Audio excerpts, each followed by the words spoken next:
O sea, ¿ustedes piensan que iba a caer solo el Mayo Zambada? El Mayo Zambada, cuando el Mayo Zambada lo entregaron, tumbó el Cartel del Sol, que es los de Venezuela. Eso incluye el presidente Nico Maduro. Un presidente corrupto, un presidente que muchos de los venezolanos que están en Estados Unidos corrieron de Venezuela por la dictator que ese vato era, pues. O sea, cuando se le terminó su contrato a ese presidente, él decidió quedarse más tiempo y esforzó violencia. O sea, en Colorado tenía apartamentos con puro bandido vendiendo drogas.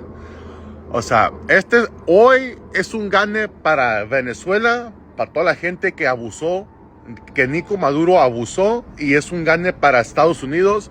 Va a haber menos droga y el Cartel del Sol se terminó. ¡Ánimo! Sí. La pescaron al